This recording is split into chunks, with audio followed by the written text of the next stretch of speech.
So far, we've looked at the power of friendship and we explored the pressures on friendship, recognising that there are three potent enemies that prevent us flourishing in this vital relationship in our life. In this session, we will discover the extraordinary approach that Jesus took as he connected to those around him. I have two sons, and each Sunday they go to church and sit in their children's group. But like their dad, they are easily distracted and don't always listen. I've told them this as a golden rule for answering questions in Sunday school. If you don't hear the question, or if you're unsure of what to say, 90% of the time the answer is Jesus. And when it comes to how we solve the challenges of friendship in our lives, I believe the life of Jesus is our best example. And the first thing to consider is that Jesus had friends. Two Bible passages help us in this area. First, Luke chapter 6, verses 12 to 16. One of those days, Jesus went out to a mountainside to pray and spent the night praying to God. When morning came, he called his disciples to him and chose 12 of them, whom he also designated apostles.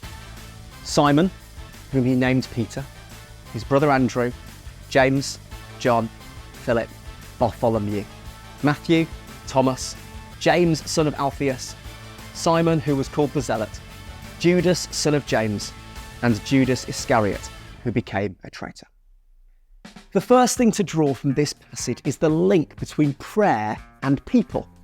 We all want friends, but how many of us pray that God would connect us to the people we need? This meant so much to Jesus, he spent the night talking to his Father about it. Second, Jesus was intentional. He only chose 12. Some have commented that Jesus' greatest miracle wasn't the feeding of the 5,000, but having 12 close friends in his 30s. One of the key lessons we learn from Jesus is that he put limits on where he invested his relational energy. Before we expand this idea, let's read another important passage from John 15, where Jesus says, "My command is this: love each other as I have loved you. Greater love has no one than this, to lay down one's life for one's friends. You are my friends if you do what I command. I no longer call you servants, because a servant does not know his master's business. Instead, I have called you friends. For everything that I learned from my Father, I have made known to you. You did not choose me, but I chose you, and appointed you so that you might go and bear fruit that will last, and so that whatever you ask in my name, the Father will give you. This is my command: love each." Jesus' statement in the middle of this passage would have been startling, even scandalous to the disciples as they heard it. Because the primary lens through which they viewed their relationship with Jesus was that of disciple and rabbi, pupil and teacher. There was relational and social distance between them. Jesus then says to them, "I have called you friends." There would have been astonishment around the group as Jesus uttered these words. There is no other record in history of a rabbi referring to his disciples as friends. And yet this was clearly an important paradigm through which Jesus wanted his followers to understand their connection to him. When it comes to improving our own friendships, studying the life of Jesus and getting to know him is an excellent start. But Jesus doesn't just show us how to treat our friends, he also models for us where to invest our energies.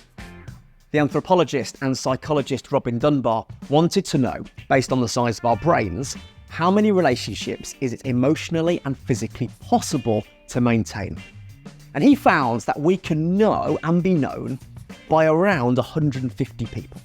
Then he asked, if 150 is the outer limit of just friends, what might the inner circles look like of good friends, great friends, and best friends?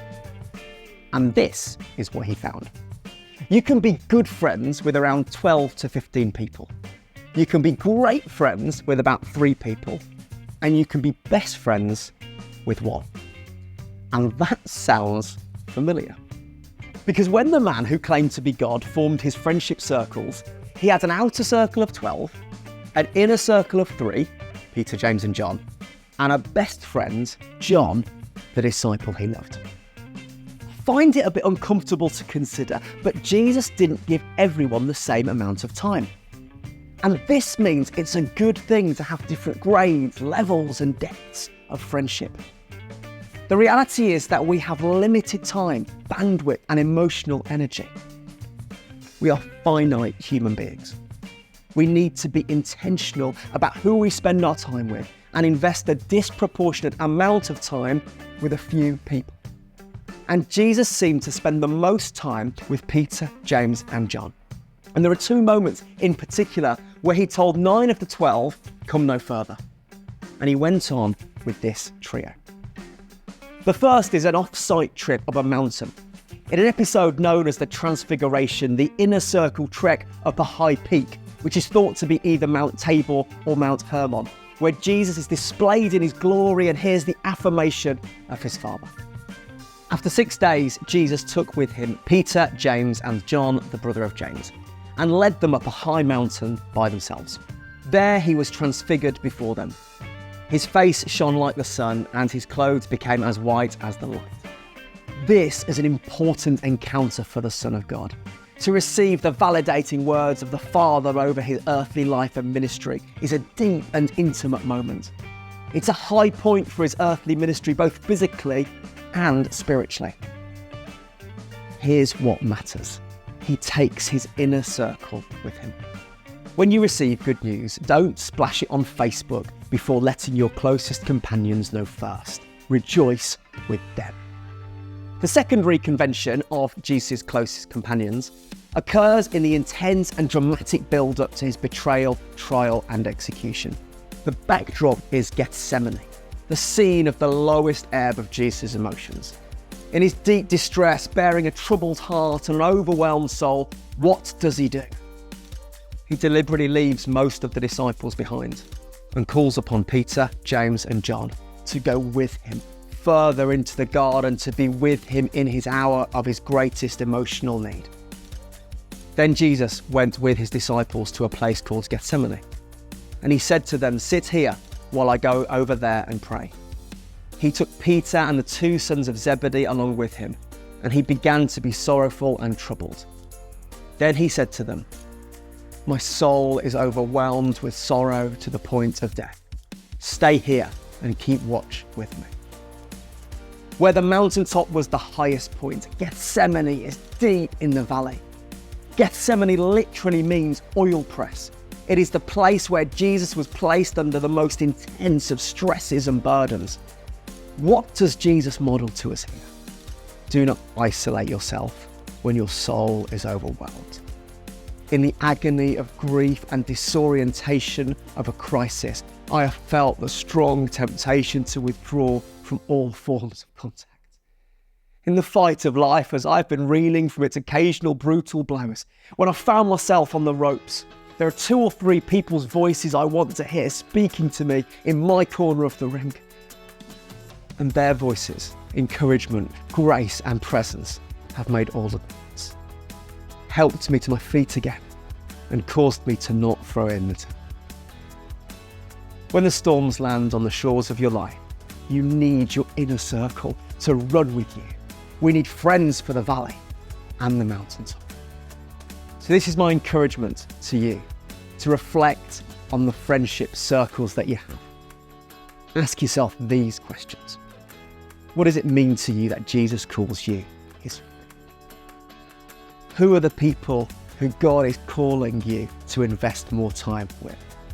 When have been the moments in life where you have needed friends with you? What difference did it make?